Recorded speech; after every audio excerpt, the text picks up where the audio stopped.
Thank you, gentlemen, for being on the Ride Boundless podcast. Of course, of course. I started doing the intro music. I've been explaining this a lot lately, but I just think it's one of the coolest fucking features that exists. Boom, boom. My buddy Alex Torres, one of my best friends for like 20 years, he made it for me, so I always want to give him a shout out. Welcome. Thank you very much. I Appreciate feel very you having welcome. us on. No, thank you for being here. Where are you guys originally from? And what's going on? Both. And what's going on with your LA trip that you guys been posting in and out and testing burgers and fucking fries and Well, it comes from this thing where, you know, me and Zaid actually grew up as pretty much to become best friends.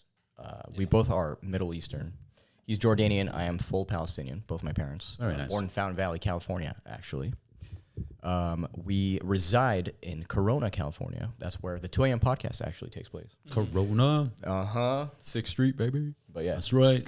Yeah, he's in Corona. I'm in Long Beach. So Nice. Yeah. So how do you guys make that work? So real quick, you just said you do the 2 a.m. podcast. How do you guys introduce yourself and how long, what episode are you on and how long you've been doing this?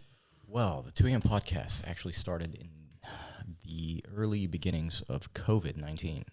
Before the China virus. Yes, exactly. China. You know, before that Chinese crap we heard about. Yeah. Just whatever, affecting some people. But some people. Some people. yeah, we decided to have a podcast. This is something that I personally have been working on for like a very long time. The 2 a.m. podcast concept.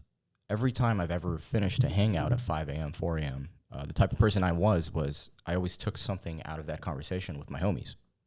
That's essentially like the root of podcasting. Coming in, you know, with the form of practice of like, you know, listening to daily podcasts. Joe Rogan was a big thing. Things like that. I kind of just got a hint.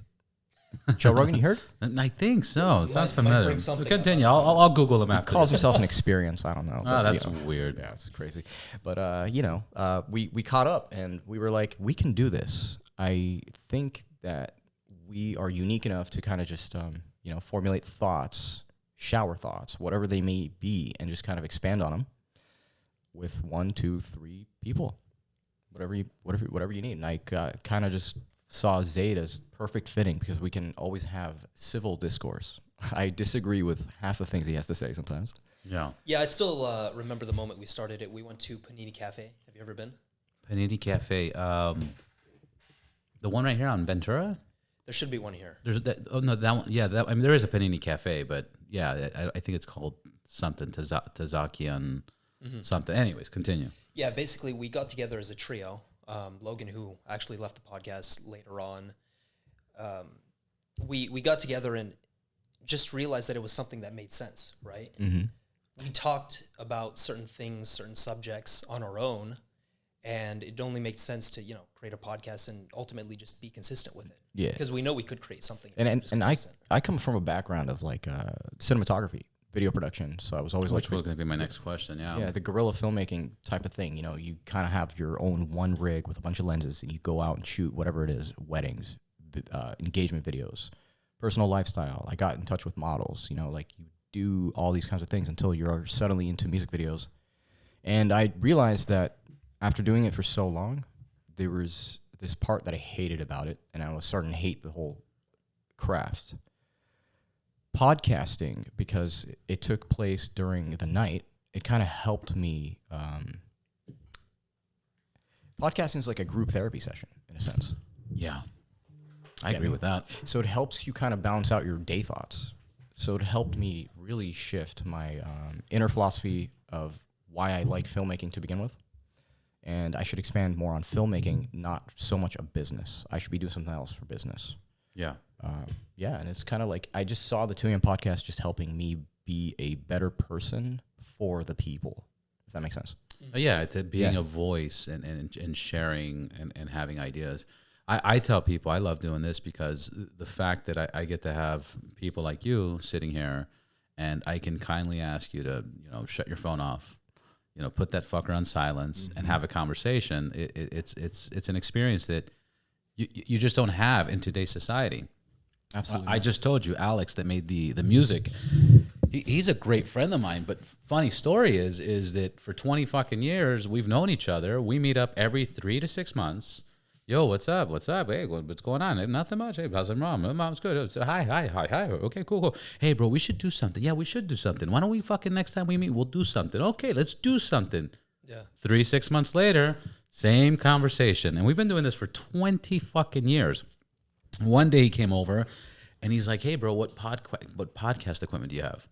And I go, well, I have the headphones. I have this, that. He goes, look, I'm thinking about doing something, but I don't want the headphones. And I was like, dude, it's a game changer. It's important. It really is. And he's like, nah, I don't know. I go, bro, look, you want to record an episode?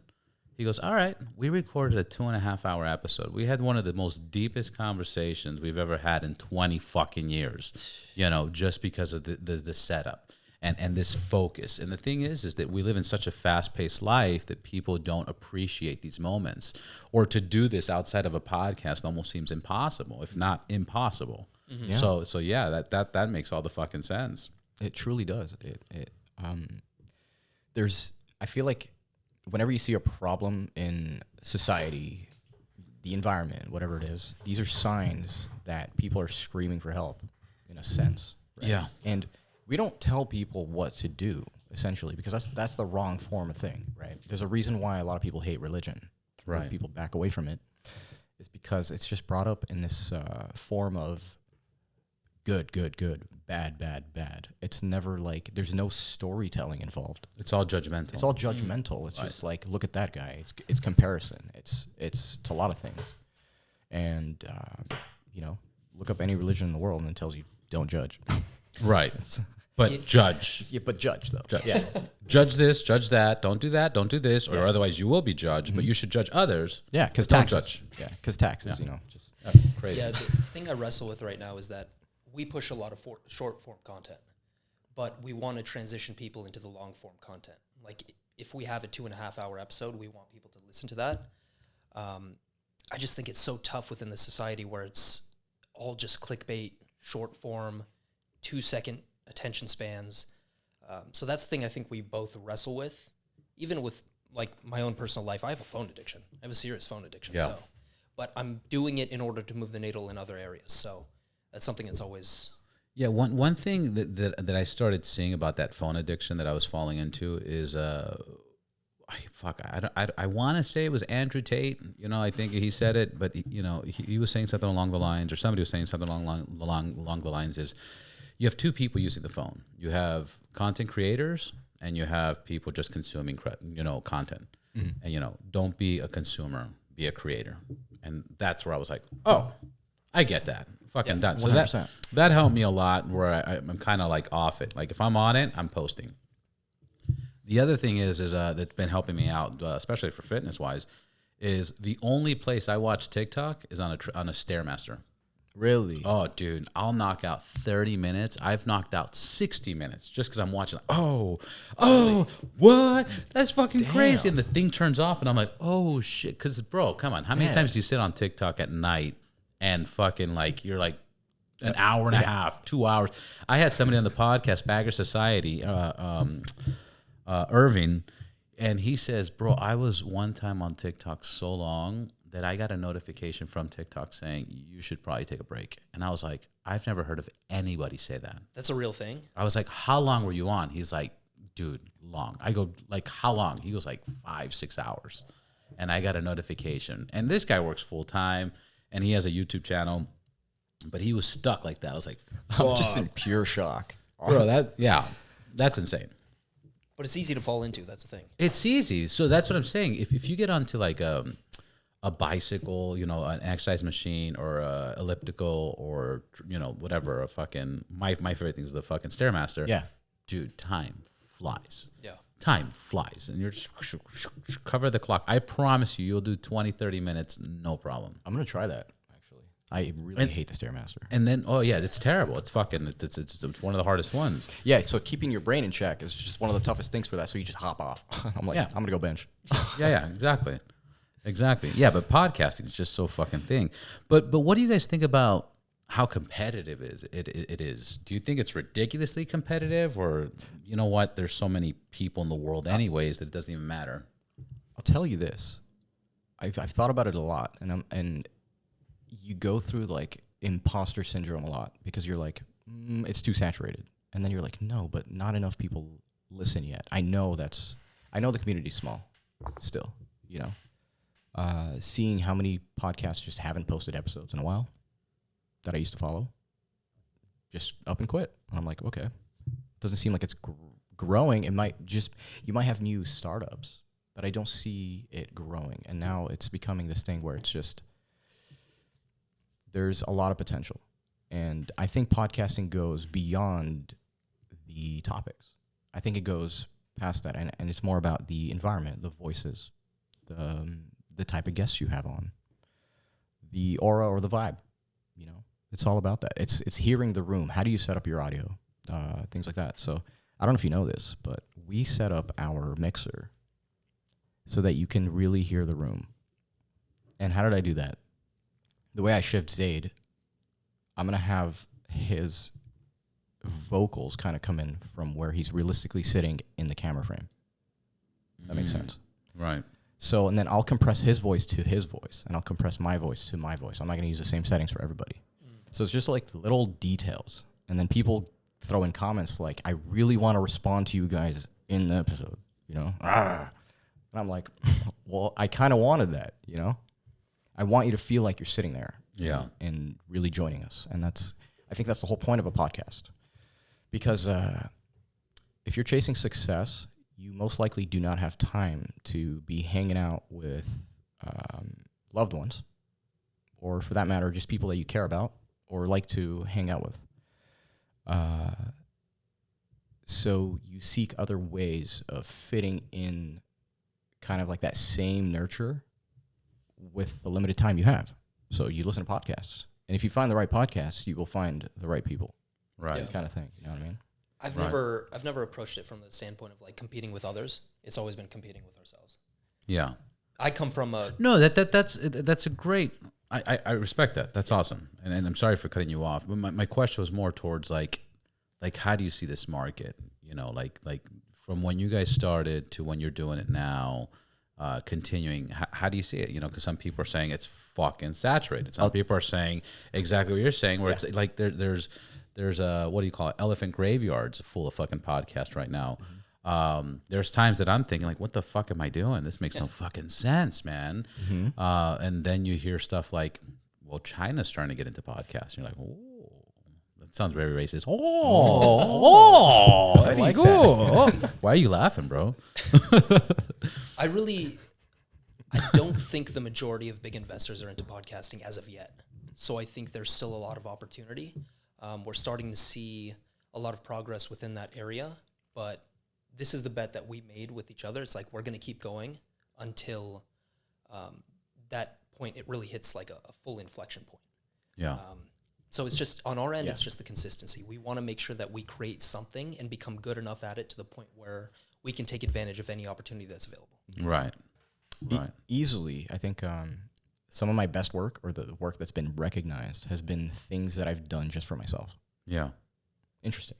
Very interesting. So, like, you can always take that kind of system and just apply it everywhere else. So as long as you like podcasting and you do it to do it, it's awesome. You know? I mean, I'm sure everyone here on the table has other sources of income. You know what I mean? Like, we're not going to be just primarily focused on podcasts, but podcasts help us with, like I said, our daily balance. Yeah. In a way, you're letting things out. It keeps us grounded. You're talking about ideas, you know, and that's what that's what men are about. You know, we're focused on physical. I understand that because it's like the first appearance, but like, what's beyond that? It's the mind. If we're not practicing the mind, and like, one of the ways to do that is to just have a balanced mind by discussing ideas. And if we don't do that, we're fucked.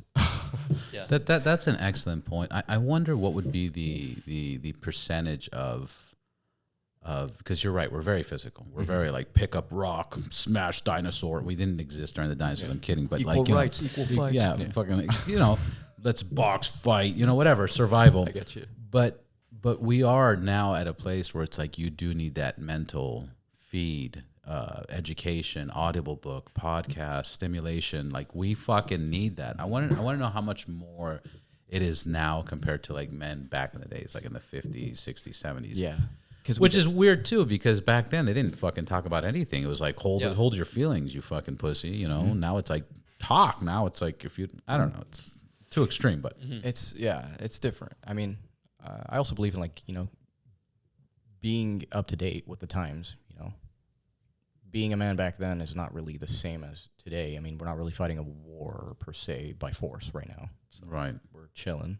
Well, we kind of. Well, it's a different type. We're supposed to fight a war right now, but we're kind of not because we're told to like stand down as we're getting fucking ran over. Like, like Andrew Tate just got banned, and I started watching more of his videos, and I was like, dude, this guy makes a lot of fucking sense. Dude. And then I was watching this other chick, and she was like, I don't know what the fuck's going on. Like, men made the world. And now that men made the world, we're kind of like shitting on it. And we're regulating men, and we're telling men to stop being men, and men can't do this. And if you're too masculine, we look down upon it. That was one thing. Andrew Tate made the point of it's kind of fucked up because they want us to like stand down. But if I act out, who do they call? They're going to call cops. And when the cops come, who do they want? They want a fucking alpha male to control the fucking situation. Yep. So they're using us to build everything, but then they don't want us to be ourselves and hold our fucking emotions. And his shit's making more sense now that he's been banned than before. And I don't know where you guys stand on this, Maybe you guys are like, fuck you. Yeah. But here's how I see it. All right, we can, like men and women, we can both build strategies. But at the end of the day, if the man's going to have to execute, then I'm going to go with my strategy anyway. So go fuck yourself. Yeah. Right? You just tuck it. Yeah. Tuck it away. Dude, it was good. My mom said this one time. She was like, women are acting strange. She has a big Cuban accent. Mm-hmm. And she's like, women can't do the same thing as a man. Example, a woman says, I can drive a truck cross country. And my mom's like, no, she cannot. She can drive the truck cross country, but when she gets a flat tire, who the fuck's gonna change that tire? No. She's not gonna jack up the fucking truck and take off the fucking 18 bolts and pull the tire out. But no, so that's what we're talking about. There is a fucking difference, and the more and more we talk about it, the less we're supposed to talk. I don't know, bro. It doesn't make sense. The thing is like you have sisters, I have sisters. So it's like I'm not speaking out of my ass. It's just more of like the things I have come to realize from that, right?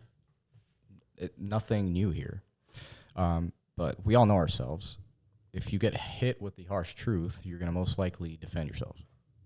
That's where it comes from. It's just, but I get it. It's kind of like, you could do the action, but like, can you survive the action? Yeah, this has always been my mentality. It's just crazy. Like, listen, men are good at certain things, women are good at certain things. There's a reason why these quote-unquote gender roles have existed for millennia, ever since humanity started, right? So as long as we stick within those guidelines, sure, some people will deviate, but those are the exceptions, and the exceptions don't prove the rule.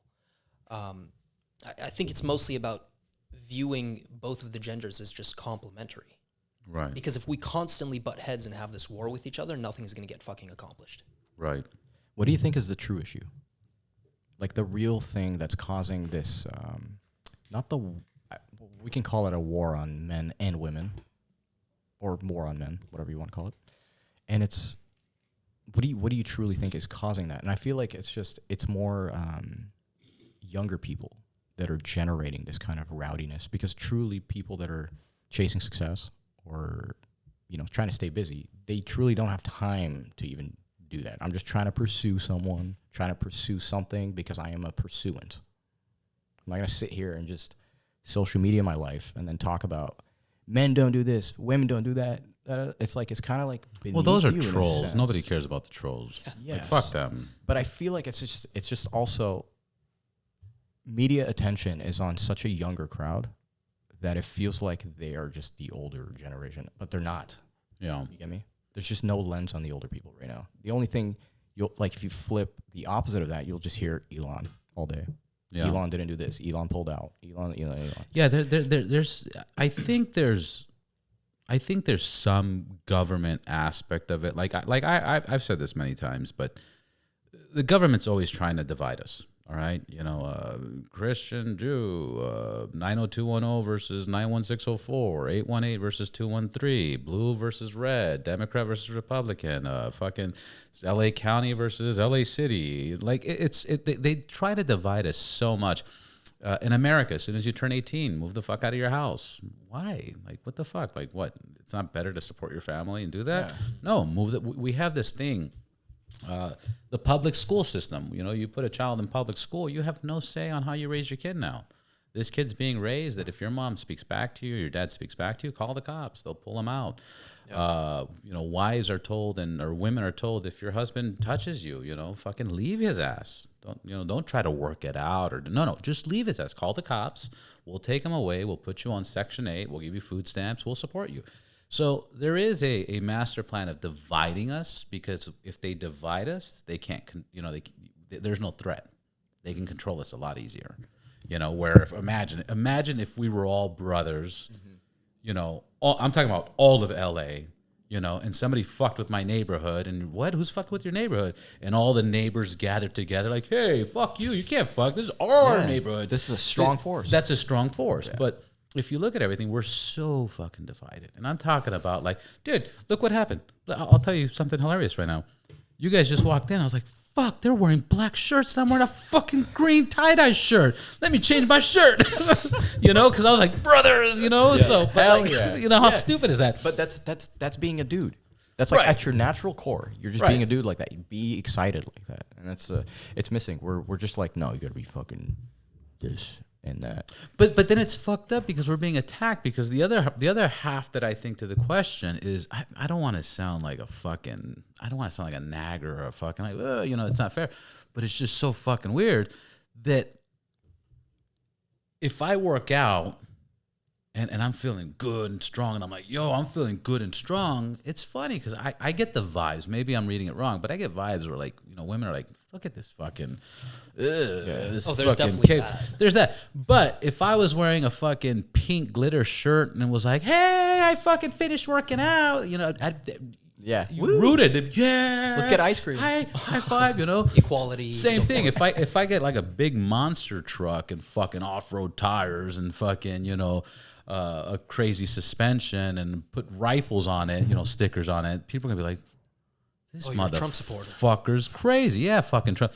But if it was hot purple or whatever, and I honked the horn, it was like, beep, beep, beep, beep, beep, beep, whatever the case is, they would support that. And it's weird because, dude, I it's fucking strange times. It is.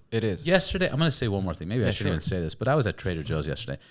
And it was all women in there, right? And usually there was like a time where I'd be like, oh, I'm fucking at Trader Joe's with all the hot Trader Joe's fucking store. I love this place. But like, it was that like, look at that fucking man. Like I felt like I was hated in there. It was so fucking weird. But I was like, I never wanted to get out of somewhere. And I didn't even want to look at anybody. I was like, I gotta get the fuck out. I don't even feel comfortable here. This is like, that's just generally how I feel at any grocery store. I just want to get in and get out. Yeah, but like I've never felt that. Yesterday was really hardcore. Yeah, and energy's a thing. I believe that 100%. So if you feel it, it most likely was true. Yeah. Now there is that other percentage where it's just like maybe I'm just overthinking it. Yeah.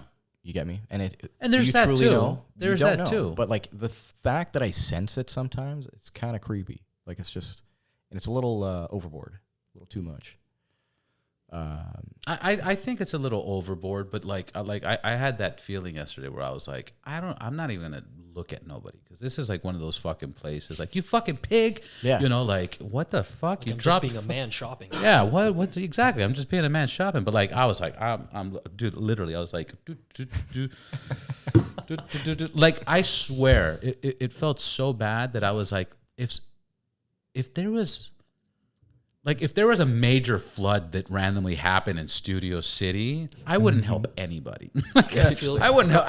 I'd look for brothers. Like, yo, bro, you need help? Hey, come here, give me here. Women, help. No, sorry, miss. I ain't touching you. Like, dude, I'm not fucking. You're going to sue me. You're going to fucking sue me. I've said this before, but I swear to God, after COVID, even my neighbors changed. Like, I was telling Zaid this, like, I don't know, a couple episodes before, but, essentially, I would walk out of my house, and if I saw my neighbor and you said hi, they just run back inside like, oh my God, what am I doing? Yeah. Freak out. Yeah. And it's like, what? I remember working retail some part of my life, and I will always remember this forever, but I was the collector of customer award letters because people would go out of their way and be like, this guy's sick. He helped me out. He did that. I'm just like, bro, this is just a shitty job. Like, you know? And that made me realize that I'm a people's person, you know? Like, I will go out of my way if it essentially eases your life in some sort of way. Yeah. You know what I mean? Because I will take big ideas and make them small. I'll make it easy for you. I feel like that's my superpower in a sense. That's an awesome superpower. Right? Yeah. But going back to like the larger scheme of things, I think people have lost three things. Number one, curiosity. So they're not willing to learn about certain subjects or other things. Number two is context. They're not willing to look at the full picture, take a 30,000-foot view of like an actual subject. And then three is nuance. They don't understand that, listen, this is not a black and white world. It's all gray. And you have to combine those three elements to then come out with a wise answer, so to speak. And people have lost that, which is really frustrating to me. Yeah. Yeah, that kind of makes me think about like of why it's happening, and what comes to mind is like we're in a system where you have to choose a team. Yep.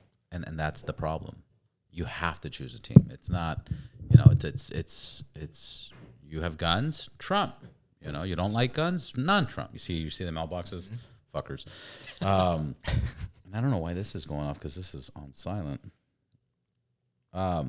You know, but that's the problem, is that people don't do their own research and people just think they have to fucking pick teams, and it's absurd. Yeah. I don't think we're gonna, you know, it'd be awesome to figure out the solution to that, but I don't think it's possible. You want to I hear think something? this is the solution to that. Just podcasting in general. Yeah. Just talking about it. Here, in Islam, when Islam was first introduced, here's the crazy thing. The first word to ever come down on earth was iqra, which means read. It didn't specify what, right? It was just reading. Religious people like to do things like take everything literally and just be like, yeah, it means read the Quran. No. It literally means read. So what does read mean, essentially? Expand your knowledge. Yeah. So it all starts from there. If you know me well enough, you know I like to get to the root of everything. So it's like, how is whiskey truly made? How do we get to an aluminum sheet? Right? To some people, the aluminum sheet is the root. No, I want before that. Yeah. You get me? So it's like, it's a good form of practice to think that way, I think, because it will always keep you curious in some sort of way. Yeah. And if you're curious, you're going to ask a lot of questions. Those questions will lead you to the right people, to the right books, and before you know it, just playing that game, you're already more knowledgeable and like 7 chapters ahead than the rest of the world. Oh, of course. Which is insane. So that's the real practice, bro. Y'all can just like flex Lamborghinis all day. It doesn't do me any good if you can't communicate. Right. You're just this image. Great. I had my old general manager. I used to work for a TV station, Univision, selling commercials and stuff like that. And my GM, he came in very smart, great episode, highly recommendable. Entrepreneur, businessman, fucking university degrees, broadcast, and then all in Spanish network, and doesn't even speak Spanish. You know, fucking guy's amazing. Yeah.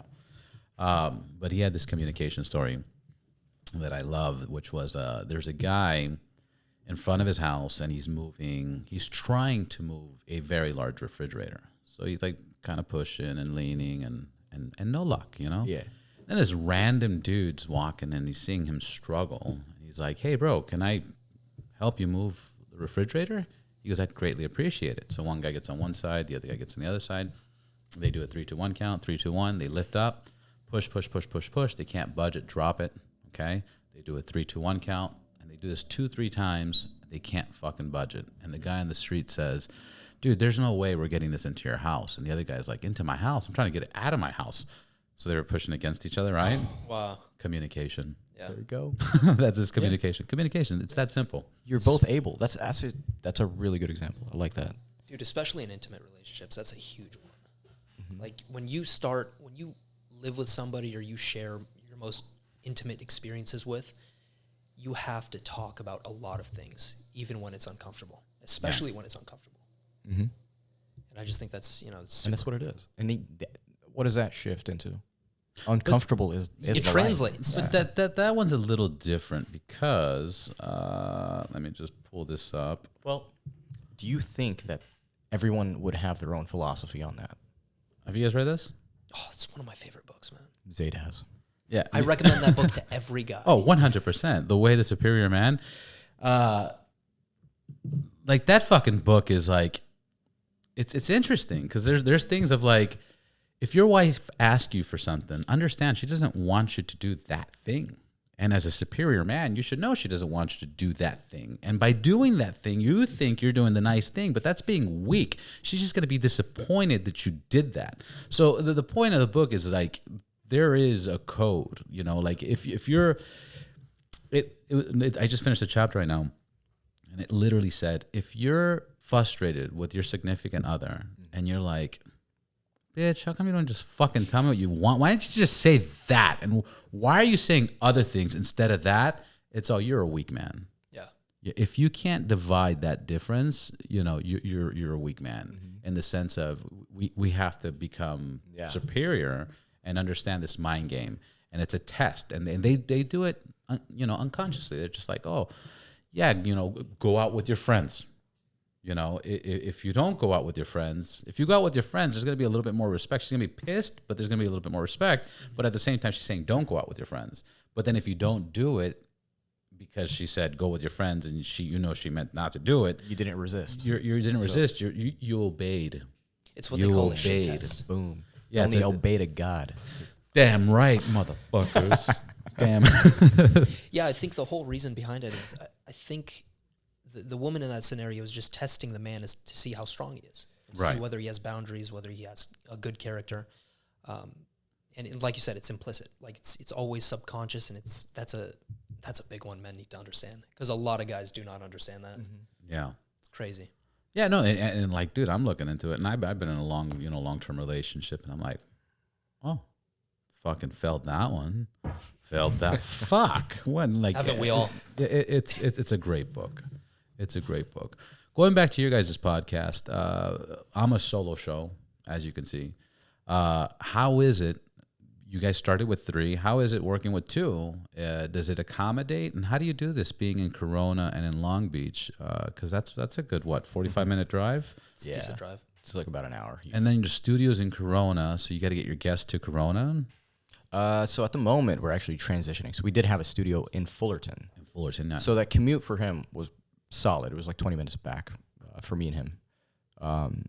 But ever since then, nobody knows this, but our building owner was giving us issues. The building was collapsing, essentially. Such a shitty building. Really old building.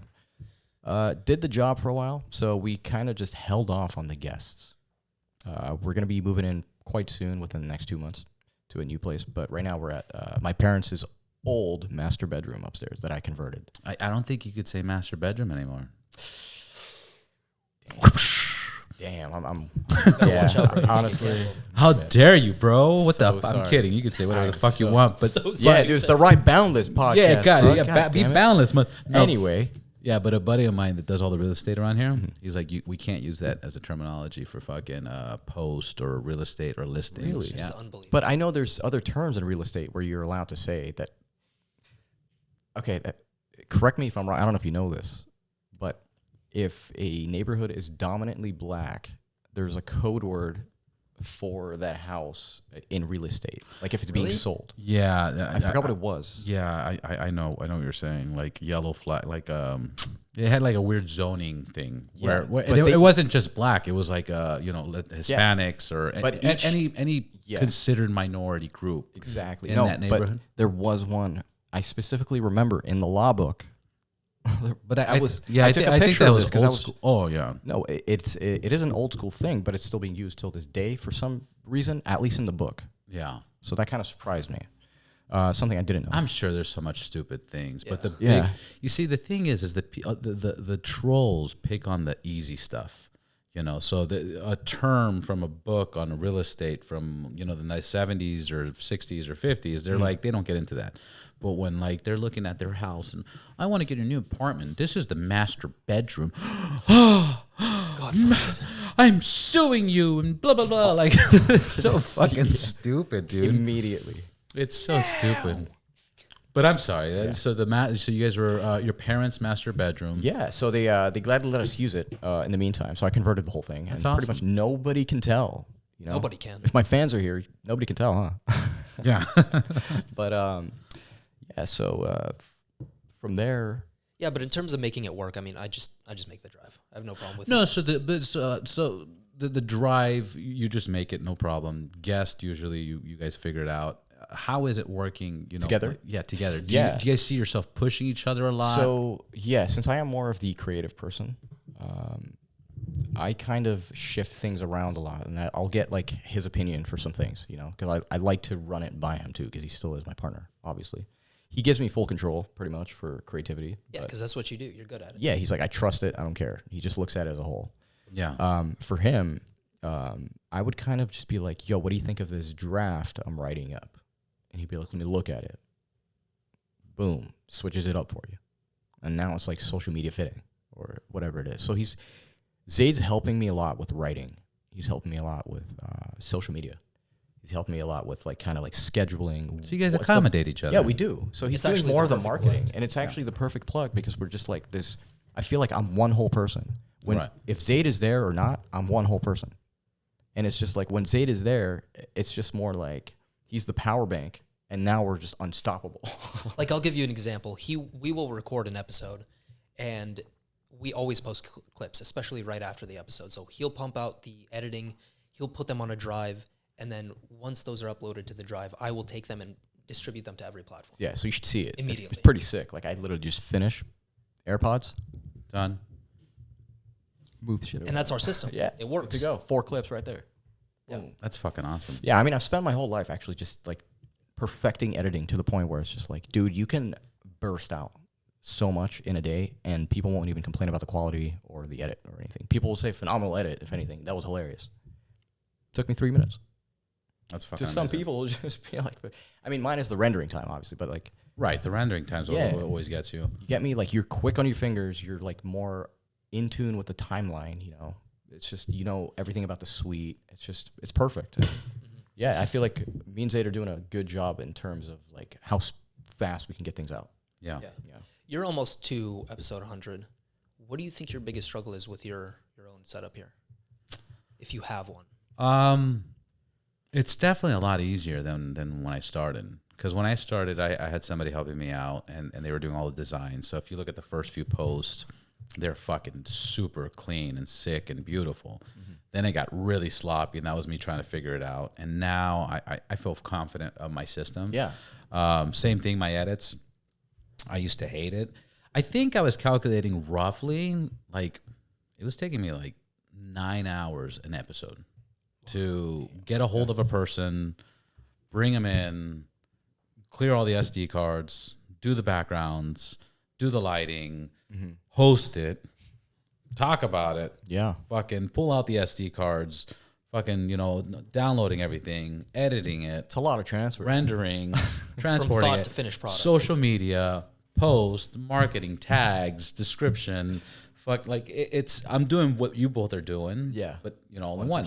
Yeah. So it started getting daunting, but now I'm like, oh, dude, this is like I feel confident in my system. You fit So- it. You fit it into your life. Yeah. So the thing that I would like to do is I do want to build like a team, and I want to start putting people to do certain things, and I want to focus more on the sales and marketing, and Yeah. you know, do a what do you call it, a media book or media. Media outlet agency. Oh, I think I know what you're talking about. Yeah. Media list? No. It's what you send to clients. It's like a proposal of how many listeners, a media kit. Yeah, there we go. A media kit, like how many listeners, how many downloads, how many videos, guests that you've had on the podcast, for X amount, there's these shout outs for X amount, multiple shout outs for X amount, social media shout outs, website, stuff like that. Yeah. So I do want to work on the media kit. That's the number one. And number two is I do want to I think if I get one person, I'll multiply what the podcast is doing times 5. Yeah. And Usually if it goes. Yeah, and if I get 2 people, then I'll multiply it for at least like 10, 15, like because then they'll know people, and But honestly, in many ways, I've been pretty lucky. Like a lot of things just kind of been falling.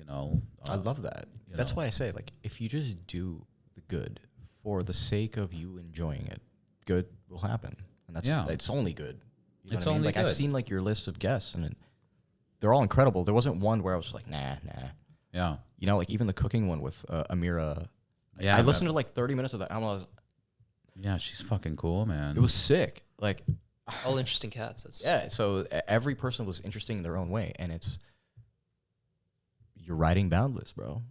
You get me? Which is another thing. Which actually, I'll do this on the podcast, but just to pick you guys' brains because you guys have so many more episodes than I do in your experience. Sure. So one of my dilemmas is, I love the Ride Boundless podcast because it's Ride Boundless. I love motorcycles, as you can see. That's my thing. But my conversations have started to get more intricate. Like before, it's awesome. You guys just came on because usually I'd get people to tell me, "Hey, man, I don't ride a motorcycle." I'm like, "Well, it's not just motorcycles. It's so much more." Mm-hmm. Yeah, but I think it's motorcycles. I go, "It's not."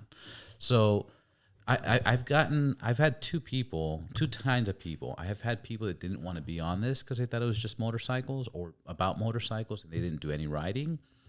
Or I've had people that say, "Hey, I don't want to listen to it because I'm not into motorcycles and blah, blah, blah."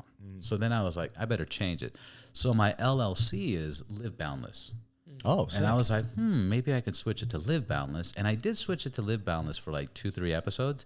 But then I would get like silly things. Maybe I took it too personal, but they're like, "Hey, bro, I love the Live Boundless podcast." I'm like, Live Boundless. They're like, Live Boundless. I'm like, it's the same fucking word, bro. But like, because it's it's a podcast. You don't want people to be confused with that. And then I'm like, I'm changing it back to Ride Boundless, you assholes.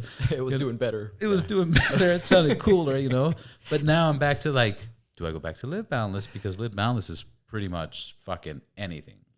Let's go skydiving. Let's go, ride bikes. Let's go fucking RVs, whatever the case is. It's more of the idea behind it. It's just just based off the title, I assume one of your top values is freedom, right? Yeah. So whatever gets you to that goal and however you can express that with other people, I think that would explain a lot of it. But a lot of people for some reason just can't see that. They can't like read in between the lines or read in deeper than just the surface.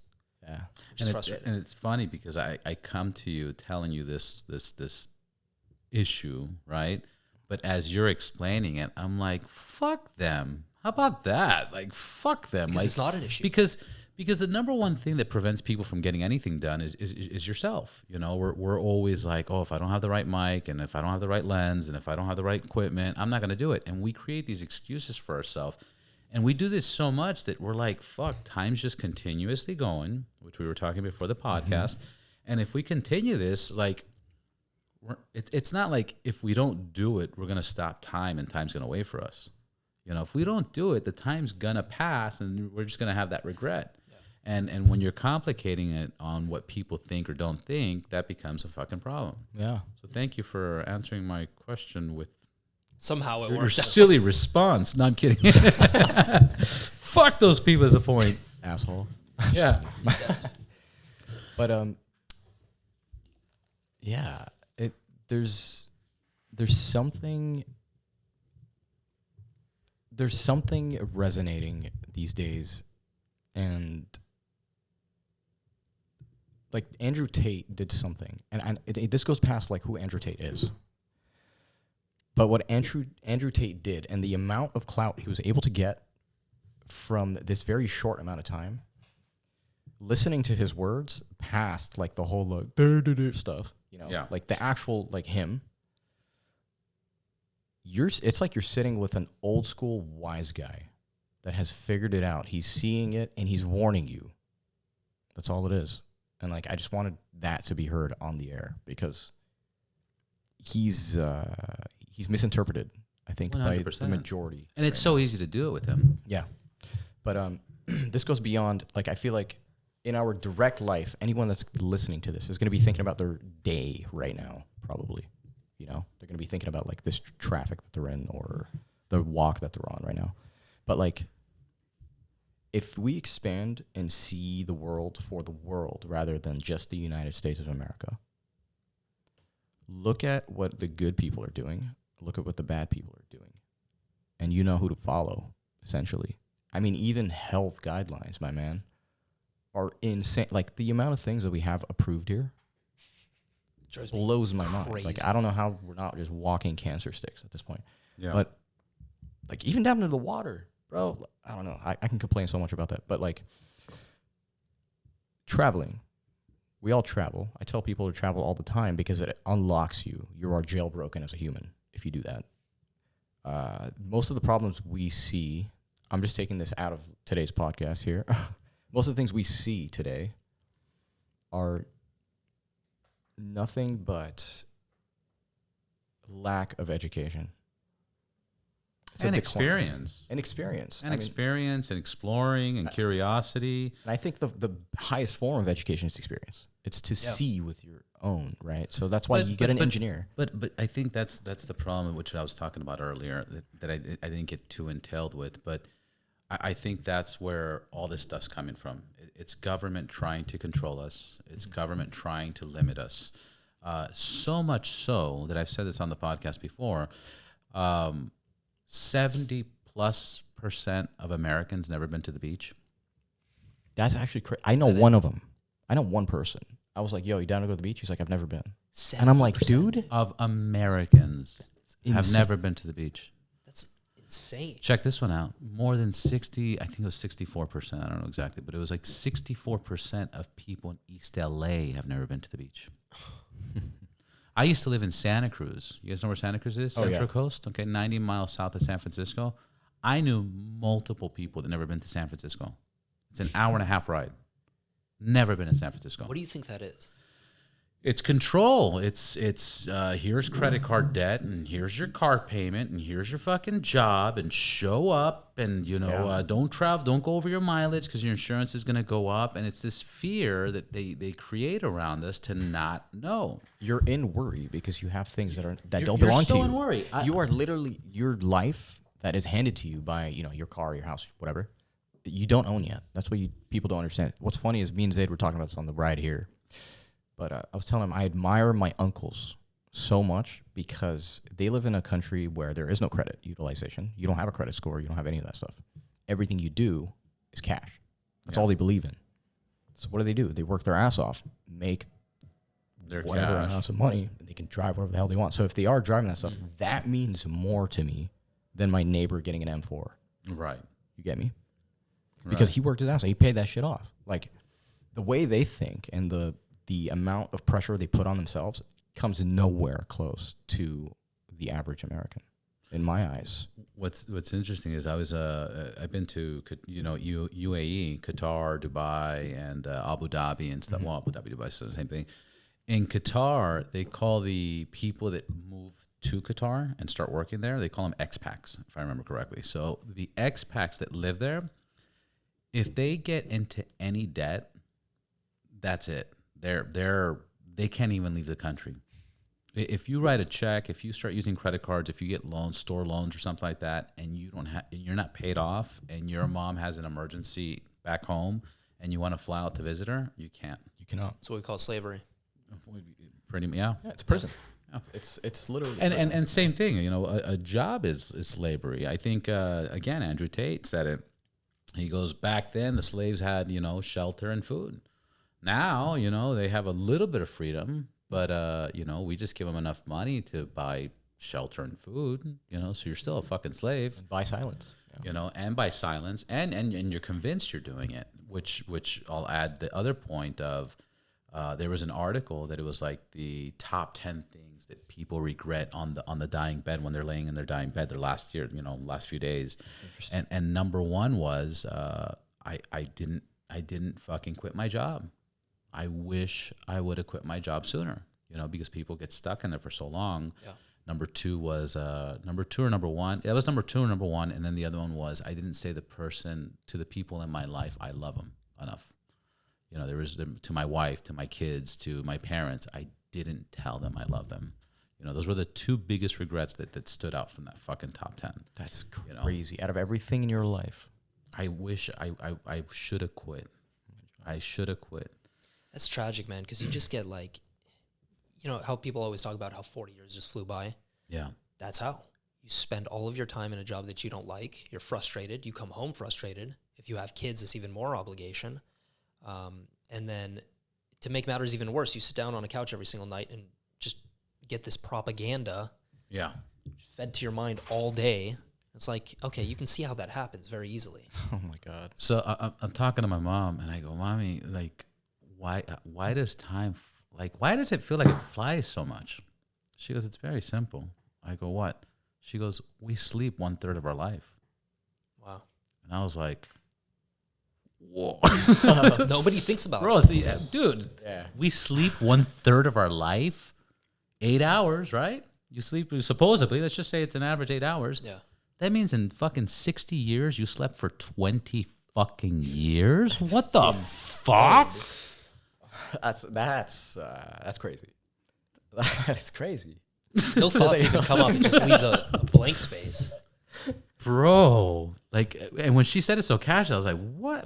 It literally, explosions everywhere. But we sleep 1/3 of our life. It's not to mention how much time you're driving. My other favorite one with Andrew Tate, driving, everything else. He goes, there is nothing that has wasted a man's time more than a woman arguing with men. Mm-hmm. There has not been more wasted man time than men arguing pointless arguments with women. And it's almost never about the thing that they're arguing. Never. Yeah. Half the time it's, what did I do? But if you start thinking about that, you sleep 1/3 of your life. Driving, commuting, doing things you don't want to do, waiting for things you don't want to wait for, the DMV, something like that. Like, dude, time is just so quick. Here's the cool thing about cinematography. It slows down time. It captures time. Mm-hmm. So when you're setting up a shot, you're really paying attention to things that that most people are not looking at right now. And you're in a whole different world. Kind of like when you're on social media, you're not really in the first world anymore. You're right here. This is another place. You enter it, and you're like, okay, how are we going to set up this frame? We need more depth. So you start messing around with the lights. You do this. You add that. You take that out. And then suddenly, you're like, I spent 30 minutes, and I didn't even press record. But now it looks perfect. What did you do? You felt the shit out of those 30 minutes. Yeah. The vibe, I will say, in terms of his work with cinematography, the vibe and energy he creates and infuses into his work is just something else. Oh, yeah. This is something every reel that you create is a banger. Even though people might not see it on Instagram, even though it might not blow up, I can see how proper the work is. Yeah. Yeah, reels are fucking crazy too, man. Because I could put my life into one reel, and I'm like, this is the one. And that thing views. does shit, bro. I'm like, what the fuck? And then I'll just do my 3-year-old farted. Done. 2 seconds, fucking 10,000, whatever views. The reels are weird, man. Kind of like that Arabs walking out of that glass cubicle and then it shatters. Bro, so I just randomly posted that. He randomly, was it on TikTok, I think. It was on TikTok, yeah. So we were thinking of a new clip to post on TikTok. We were thinking we'll create this specific subject and speak about it in depth. This guy, I was like, shut up here. Throws it onto TikTok, almost 200,000. Wow. And this guy's like, bro, you broke it. And I'm like, you want more memes? I trust you for all memes now. He's repeated this time and time again with his memes, especially on they've YouTube been a banger Shorts. every time. And I'm like, damn, I didn't know I was a memester, but... Well, you're a fucking meme star, yeah. I guess. That's it's fucking crazy. It's a thing, but that's a fucking thing. It is. I'm being you can make a business card and put memester, and people are like, oh, yeah. Pleasure to meet you, sir. It's literally crazy. It's how you carry it. It's how you carry it. Yeah. It's like, do you believe it yourself? If you don't believe it, you need some work to do. And then you go out there. But I was just always I always was ashamed of being funny. Yeah. In a sense. Ashamed of it. Yeah, because like you live or With your friends or family? kind of everything, but I'll explain it. It was more like my father always taught me like, time and place, all that good stuff. So in my consideration, I took comedy off of like most places. So I was just like, when do I have the time to tell jokes? Right. And half the time I didn't want to tell jokes. My kind of style is just funny talk. Yeah. And I couldn't do that in most places. And I realized I was repressing myself. I was literally compressing down on it, just not being able to be that funny. Right. So now I'm just like, I'm this like pun machine with dad jokes and this and that. And I love to see people's reactions. Yeah. I tell the stupidest jokes and people go, oh my God. And that would just make my day. And then they turn around and chuckle. It was kind of fun. Maybe reach for their Glock. I don't know. Oh, he gonna learn today. Yeah. But you get me. What's been the funnest thing or the big learn? What have you learned during this podcast journey? Like what has stood out? Oh, 100%. I know exactly my answer. You want me to say first? Go ahead. All right. It's the fact that you seem to leave a lot of people in your life down below because you reach a level of competence almost from talking to so many people that it feels like they won't catch up, and you're kind of asking them to catch up, but they're not doing it because they're on a whole different path. And it's like the people I grew up with are just slowly, I wouldn't say fading away, but a lot of them are gone in a sense. They're just doing their own thing. And there's nothing wrong with that. Yeah. But that's just It's a me. reality. I turned 28 last March, so it's kind of like, this is it. You know what? And luckily, I worked my ass off to have this path. So I should be chilling, if anything. I do like kind of like reminisce and see that, but I appreciate the knowledge cluster that you get because it feels like firsthand experience, but also an intro into how to fit into people's shoes almost. Yeah. So the more you talk to guests and stuff, you're like, I want to relate to you. Let's have a conversation. Yeah. Do this, that. And it's the little things, really. Yeah. It's kind of just doing it in general, I think. That's a great answer. Yeah, for me, anything that involves a podcast is just fun. I can You just go through the shittiest thing for the podcast. It's fun. Yeah. You've been on many, too. Yeah. I've seen a lot of them. And I've been on other podcasts before. I do my own thing, like he does his own thing. But the work that we do for the podcast is just so much fun, and that's all it comes down to. Like we're doing it for its own sake. The journey. Mm-hmm. Exactly. The journey. And we know we can create something to the point where it provides for us, and that we're set. Yeah. We've changed it so much, by the way. We've changed it like over and over. Like, we hate this table. Take that out. We're going to change this too. We're going to do that. We're going to change the colors. Yeah. And it's just like, he was like, are you sure you want to keep changing it? And I'm like, I haven't figured it out yet. Yeah. And that was like episode 90. And I'm still like, whatever. 120, we changed again. We're still changing it. Yeah. So it's like, I think I started to realize that those moments are the growth moments. Those are the moments that are like solidifying the solid and then getting rid of the shit. And then you kind of just sprinkle on until everything is full again. And I think we're getting closer to being like 100%. This is the 2 a.m. podcast. I don't. We're getting there. I kind of, I mean this in a positive way. I kind of don't want you guys to be at 100%. And the reason for that is one of my favorite answers is Walt Disney. And Walt Disney, do you know his famous quote? Not sure. I think I know what you're about to say, but When he was building Disneyland and when they were almost finished, they said, when will you be finished? When will it be final? And his response was, as long as the human imagination exists, it will never be finished. I love that. Bro. Yeah. So don't cap it. You want room. Don't cap it. Yeah. So I don't want you guys to be at 100%. I want you guys to be at 99%, 98%. But the thing is to continue expanding and growing. And yeah, it's kind of like if you get too comfortable, you're not going to go anywhere. right. Yeah, here's the thing. Like you said, you have so many ideas that you want to work on with the podcast. We've experimented with outdoor recording. We've experimented with eventually we want to get to a point where we are in the most beautiful places on the planet and we're outside. Yeah. Drones flying overhead, everything. Full studio recording. Like, I'm working on that. And I want to introduce visuals into podcasts as well. So What do you mean? Grand Theft Auto style. Drone following you around. You got Ooh. lav mics, and you're just walking around. But I think the drones are too loud. No. No? Have you seen this? And even lavalier mics. I think if it's small enough, quiet enough, distant enough, it won't pick up anything. That'll be enough.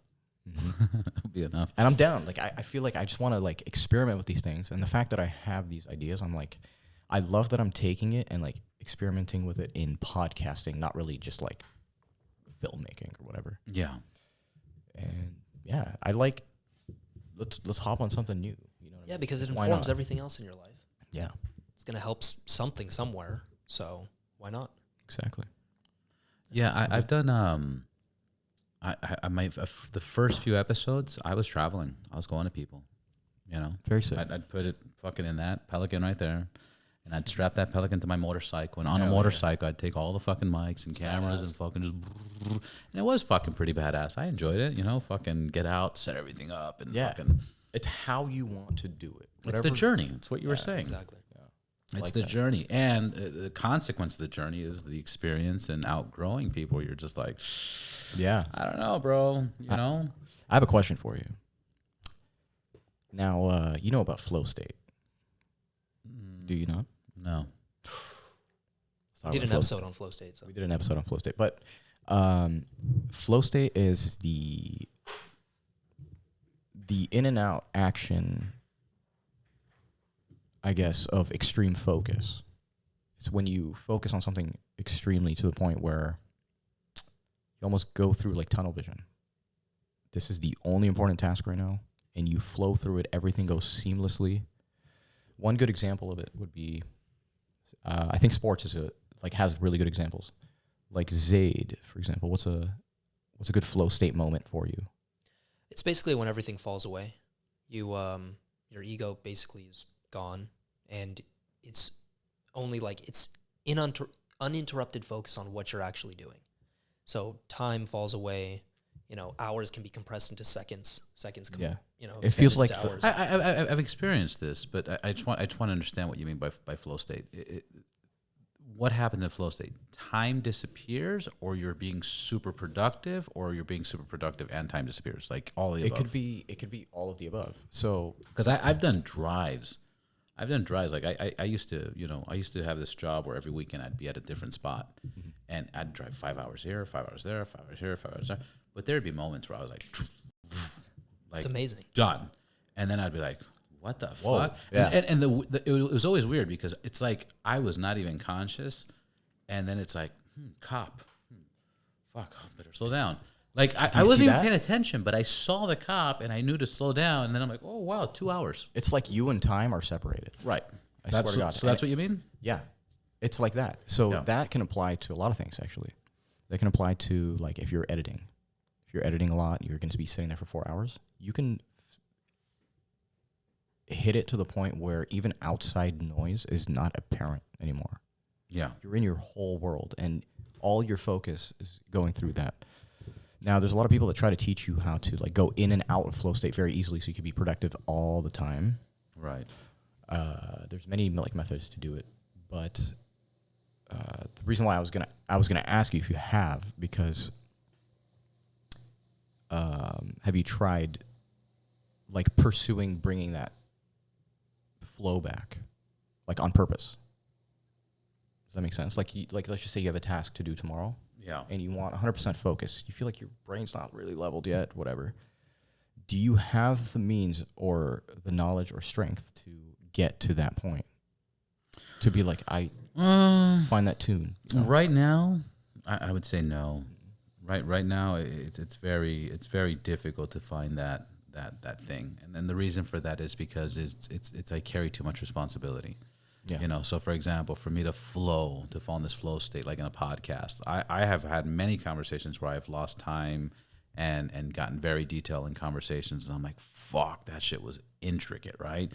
But some of the things that prevent me from that is the paranoia that the SD card runs out, or the camera powers off, or this is not recording, or that stops, you know, fucking, did you guys want more water? Or fucking, did somebody want a beer? Did I leave the fucking, you know. Without breaking character. Right, yeah, without breaking character, you're just looking at that stuff that the screen fucking shut off. Like, there's so much going on that And then outside of that, it's I have a fucking 3-year-old, 3.5-year-old. Yeah. And he's fucking hilarious and smart, and I got to keep his mind fucking fresh. So it's like I get into a flow with him, but then it's like, what's he gonna eat? Is he gonna eat it? Does he like that? What did he have yesterday? Am I giving him more pancakes? I better start giving him fucking pancakes. Did he have the chocolate syrup or the fucking? Which really, that's a flow in and of itself. So. Yeah, and that's a flow too. But like, I just it's just too much. Yeah, it's just fucking too much that I'm worried. And this is why I kind of want to expand, but then at the same time I'm kind of fucking. I said this term the other day. I've said this term since I was like 12 years old as a joke, and then fucking somebody brought it to my attention. They're like, that was offensive. People didn't appreciate you saying that, and I was like, are you fucking kidding me? Anyways, it's sometimes I'm a fucking Nazi. I was talking to somebody, and somebody was like, stop being a fucking Nazi, and they're like, no, that's 100%. How dare you? How dare you? I've heard that so many times. I've said it's like fucking. It's an expression. It's an expression. Stop being a Nazi. I'm not calling you a Nazi. It's like when you tell your wife, like, stop being a bitch. And you're like, I didn't call you a bitch. I'm just telling you to stop being or stop acting like a bitch. Call you a cunt. Yeah. No. Or when you call somebody retarded, like, yeah, to take offense to that, okay. But if you're acting like retarded, I'm gonna what is really a retarded person behind me gonna be offended? Like, hey, what did you call me? Wait a minute. People suppress themselves. It goes back to what he was talking about. Yeah, everyone shoves that shit down because they're afraid of the mob or it's sensitivity, bro. I've traveled. Look, listen. I've lived in Saudi Arabia for 2 years and Qatar for 1 year. I've learned a lot out of that, just because. Saudi Arabia was like the Las Vegas or something back in the 70s, right? 70s, 80s? Hell no. No, but then it was it wasn't Saudi Arabia. I'm sorry. It was what's probably Kuwait? No, not Kuwait. Bahrain? Iraq. Iraq. I think Iraq. I think Iraq was like they were saying was booming in the 70s and 80s. And then it was booming later too. Yeah, literally. Which I'm going to do a quick joke on that. Do you know why there's no Kmart's in Afghanistan? Damn it! I feel like I can figure this out. I don't even go want to ahead. think about it. I can figure it out, but go ahead. There's too many targets. Zinger! So bad. Oh, man. So bad. Anyway, I'm sorry. So you Qatar and Saudi Arabia, and you learned. Yeah. So when I actually came back here, I felt fresh in the United States. I'm like, well, what did I miss out on, guys? Right. And it's just. I came back and I'm like, dude, y'all are pussies. Oh yeah. Like, bro, like I remember like back home, this is what would happen. Someone would just mess with you. There's just, how there's like school bullies? Right. Over there's just societal bullies, like just going around throwing rocks at you, Yeah. Whatever. One hits my head. I'm like, what the hell was that? And I see some kid, he's like, he's just laughing. Yeah. I look to my right, there's like a dumpster. There's one of those broken chairs. So I guess one of the legs, the aluminum legs was coming off. So I just twisted it off. I ran up to him, and I was like, I'm sure this is legal. I know I'm not in the United States right now. But I literally just started wailing at him. Yeah. I just got him on the ground. His brothers came out. They're like, well, fuck your ass up, like all this stuff. The whole family came out. I was like, oh, yeah? I bring my family. So they're like 14 people. I bring 36. Holy shit. And those were like just regular moments in the Middle East. Yeah. So I come back. Well, those are regular moments. Those were regular moments in the 80s and 90s. Yeah, exactly. Okay, just to clarify, which is even more wilder. But go ahead. It's exactly. I wasn't alive like really back then, but like it's just like, yeah, I can see it even in the movies. Movies have some sort of like real portrayal of whatever characters at the time, right? Yeah. So when I came back here, people can't even take a joke. And you're like, what? Like back home, the only joke you weren't allowed to take was if someone spoke ill about your mother or direct family. Then you beat the shit out. Or religion. Yeah, or religion, pretty much. Anything else, we don't take things personal, right? Here, dude, it's like we're fishing for offense. Right. Which means you should triple down on being. Hi, guys. Good morning. I'm here to be offended today, No, but it's not the fact that if they get offended, like that's one part of it. It's the fact that if that person gets offended, they can tell 10 other people, and those 10 other people understand their offense. We like you, so I'm offended too now. Yeah, like, what? We're just joining the train. Nazi? Why would he say that? You're fucking from Canada. That's offensive. Have you read What? anything? You know, so, but it's funny. It's back to people choosing sides. You know, like what did they say that was so offensive? They said my shoes were ugly. But those are such beautiful shoes. Don't You know, listen to them, baby. Yeah. You know, and he attacked, and then all of a sudden that person gets 3, 4, and then the sister and the brother and 10 people now are defending, like the same thing. You're fighting for like, what? You hit me with the rock, and I'm gonna hit you with the chair, and now you guys are fighting, but now we're fighting because you said something that fucking hurt somebody's feelings, and Or you physically did something. So like the standard is like my head was literally bleeding. All right, it's not like someone slapped me. right. Like that was such a higher standard bar of like what's actually happening. But like, you're right. I think my girl tells me all the time, like she'll be complaining about something. I'm like, okay, and like, what did you do? Right. That's more important. Okay, great. Does that matter? Like there's nothing to really cry about. At the end of the day, that's just part of that environment.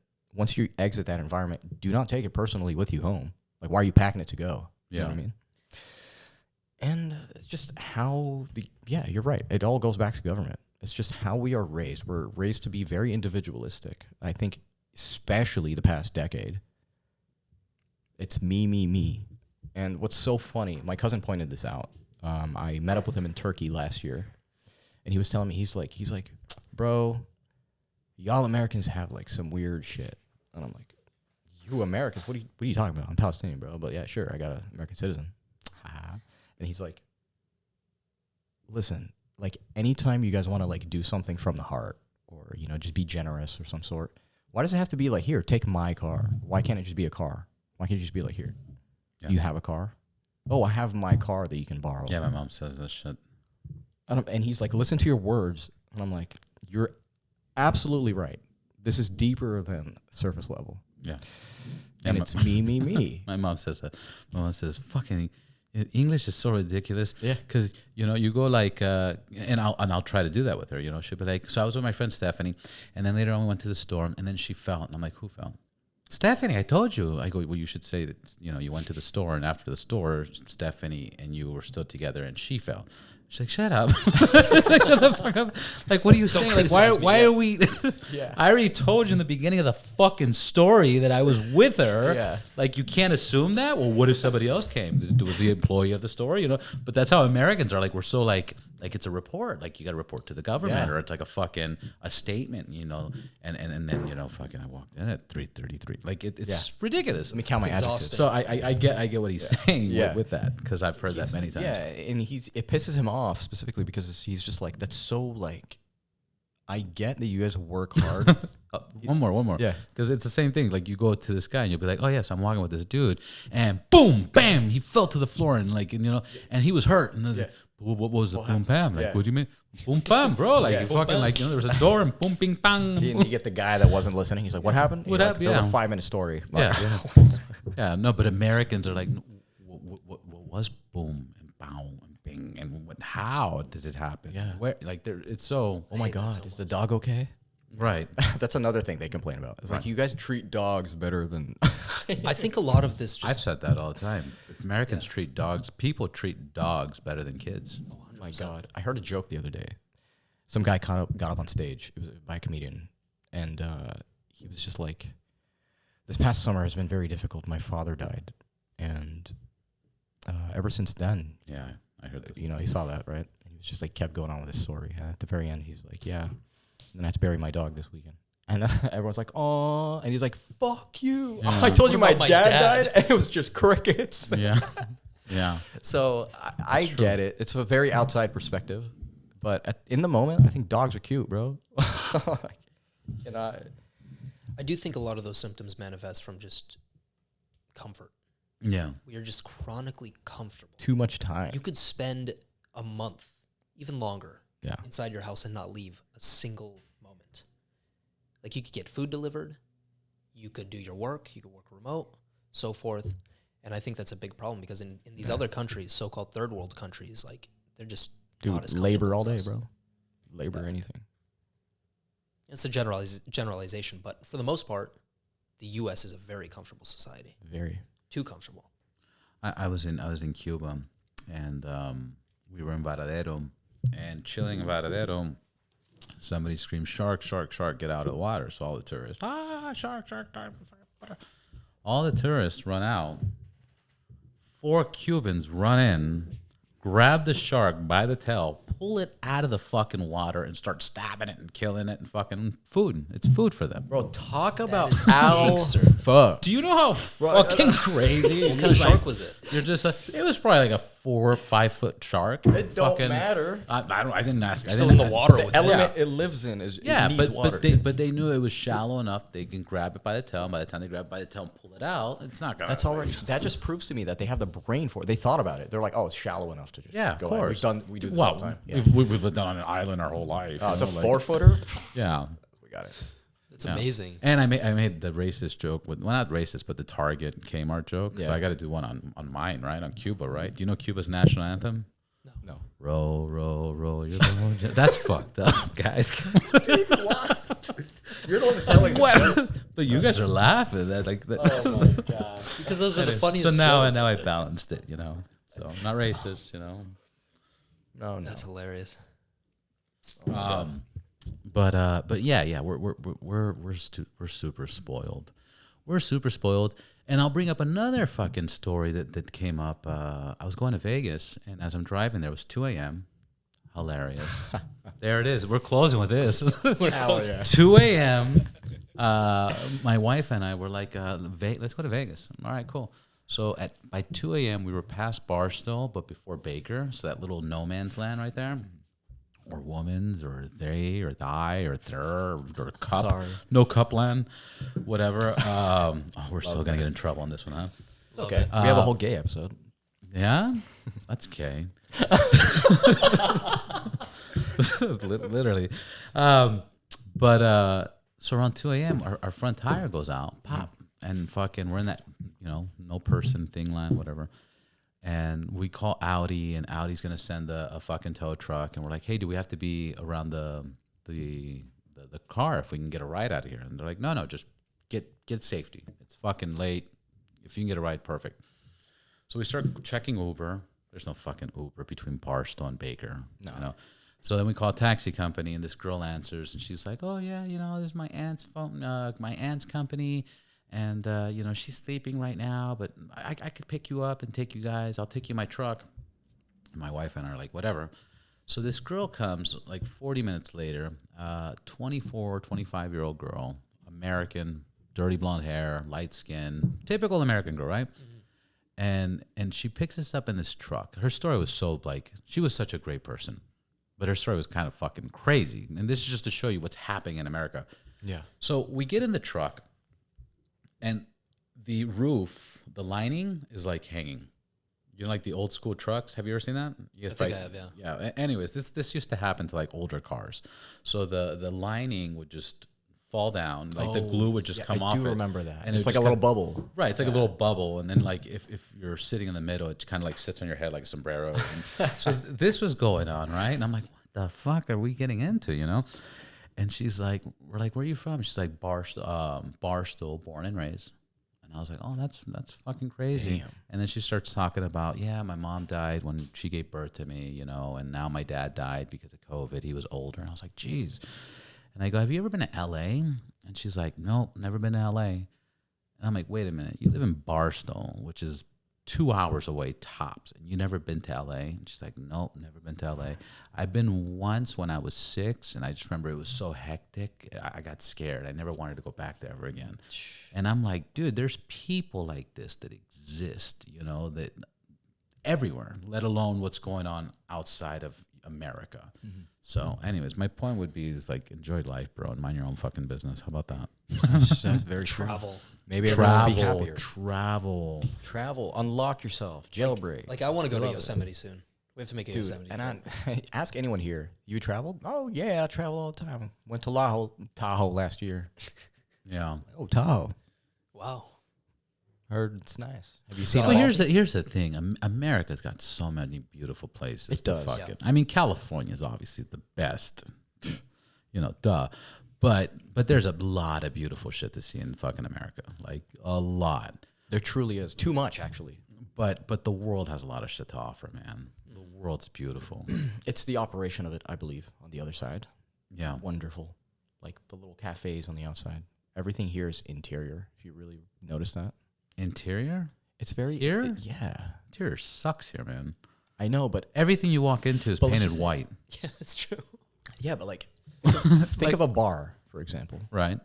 It's a lot more internal than it is outdoor here. Okay.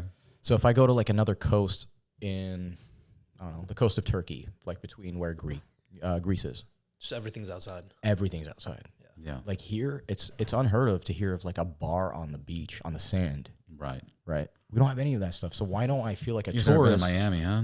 Well, Miami's a different story. Miami's a different country, bro. Miami's a country. I love reading Miami news, by the way, Because hilarious. because you're like, how the heck? Like there are some scenarios where you're like, my brain's, I can't think. You can't think of I don't know how that happened, but And it's God wild bless. because if you look at the whole state of Florida, it's like you have Miami, which is like all South America.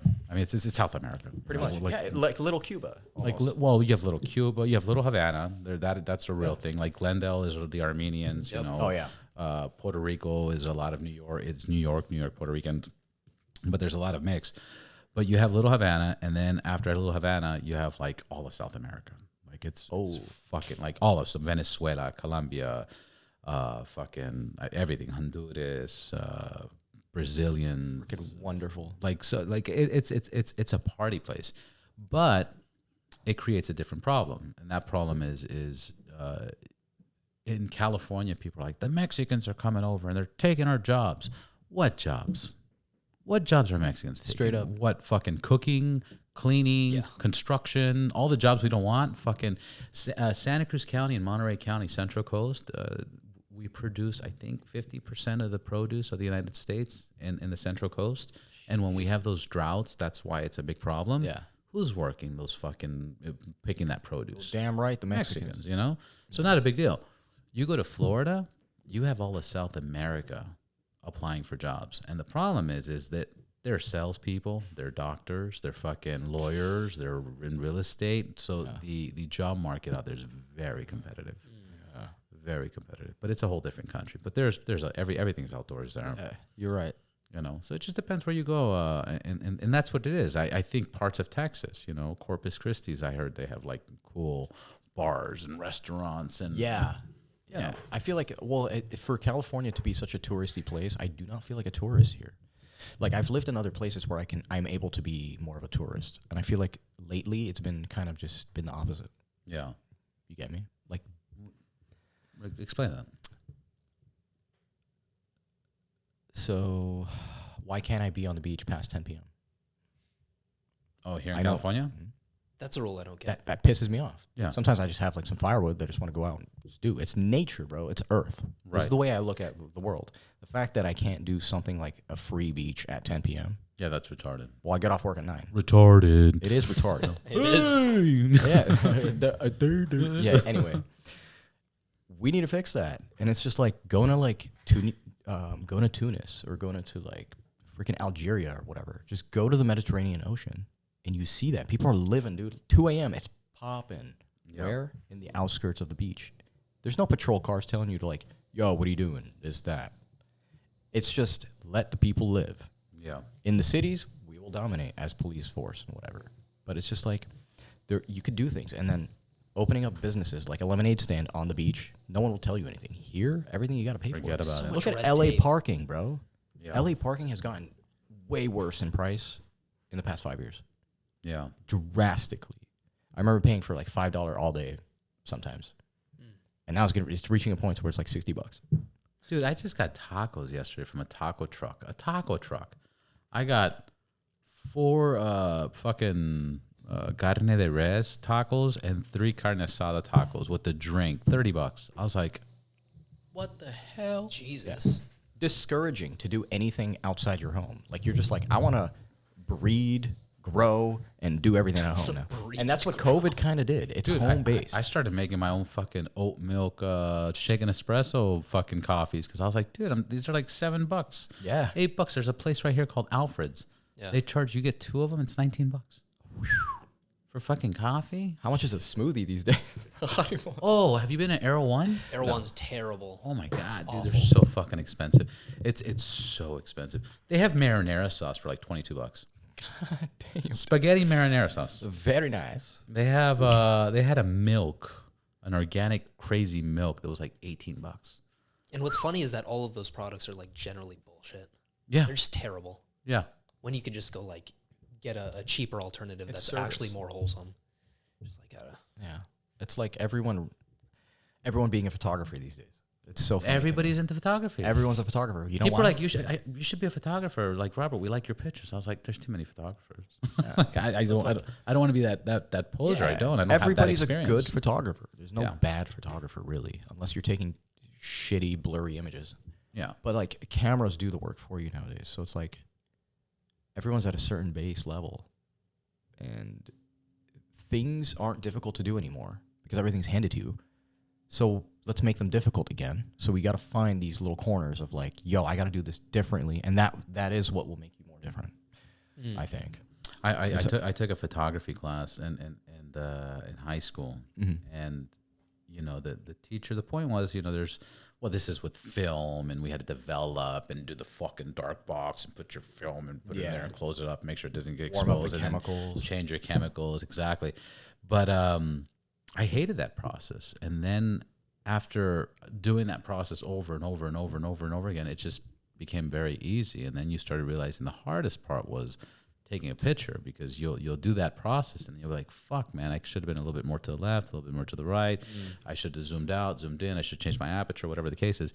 But one of the things that he talks about in photography is some of the greatest pictures ever taken was because the photographer was at the right place at the right time with a camera. That's it. That's it. that's all. You're capturing the moment. People are like, no, we need to make this as perfect as possible. No. It's about the feeling of it. But yeah. Yeah, but we covered a lot of fucking topics. That was sick. I didn't even know where this was going to go. No, You know, I knew it was going to be a cool, That's most of our episodes now. Yeah. intricate conversation. It's most of my fucking episodes, you know. I love it. But fucking, let's do this again. Let's follow up. Hella So done much with fun. Where, real quick prediction. Where do you see the 2 a.m. podcast, in 3 years, 5 years from now? What's some of the goals? Definitely going to have the headquarters. So the 2 a.m.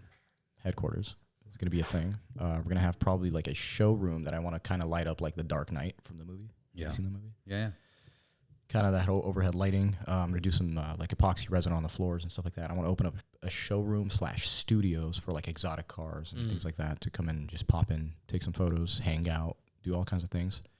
I also want the 2 a.m. headquarters to be kind of like this coffee shop that people can just join us in. You can watch the podcast. episodes from the outside, kind of like Krispy Kreme. That's fucking dope.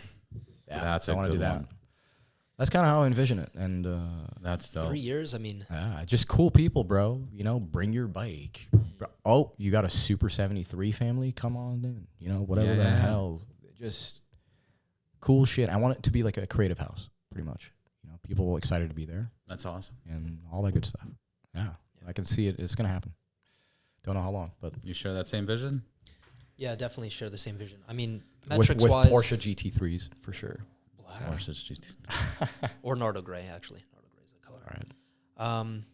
Yeah, I see the same vision. I see this really as just a full-time thing, so traveling a lot. Copenhagen 1 week, Australia the next week. Like, actually just meeting really cool people. And, Yeah. and creating And I would something out of love it. to, I love fitting people into things that I do. So like, I'm starting a printing business, which has already started. We're working on getting our second printer and a warehouse and all that good stuff right now. But eventually we're going to be doing acrylic prints and like sheet metal and that kind of stuff. So like along the course of business, you meet all sorts of different personalities, right? Right. And I love fitting people in. Like, I'd be like, I think I have an opportunity for you. Or like, maybe like, you know, the homie Yusuf like has, something going on, and he's looking for a specific person, and then somehow I met this person, and now it's just he does exactly what he's looking for. So it's like, You want a strong community. and and that's network. You're just linking people up, and don't be afraid to do that, because there's nothing like, I feel like the selfishness, when it starts to outweigh, that's when shit goes wrong.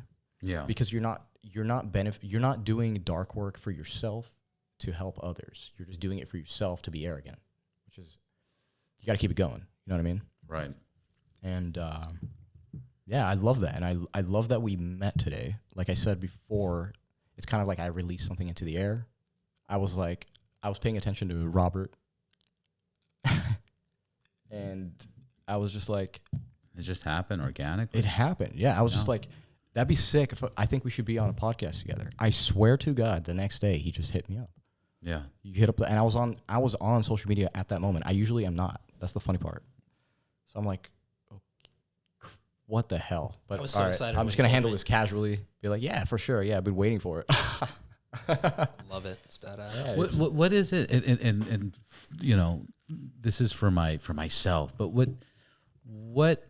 what interested you? So I'm really curious of why you guys wanted to do a podcast with me, or you felt good. I mean, you guys are 170 plus podcast. I'm barely in the 80s.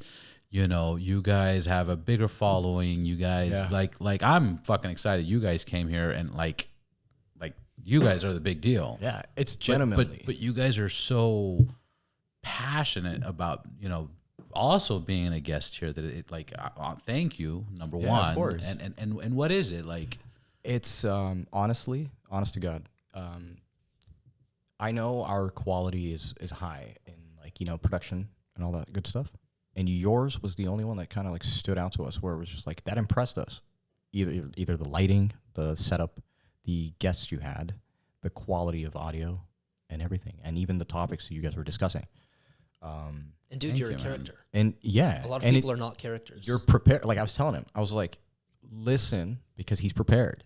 You can tell he's prepared. When you listen to other podcasts, you can tell someone's not prepared, right? Yeah. So the fact that you have questions lined up, you're genuinely talking to that person. You can feel it, right? You're not just here to be like, yo, I just want numbers of episodes to just happen. That's what resonated. No, every episode means It's something. it's like-mindedness. You know what I mean? Like, we roam this earth not looking for podcasts. We look for like-minded people, and we felt like you were like-minded, so we're just like, fuck it. Yeah. That's exactly what it was. And like, you can tell there's a lot of work being done in the production and in the like pre-production and post-production.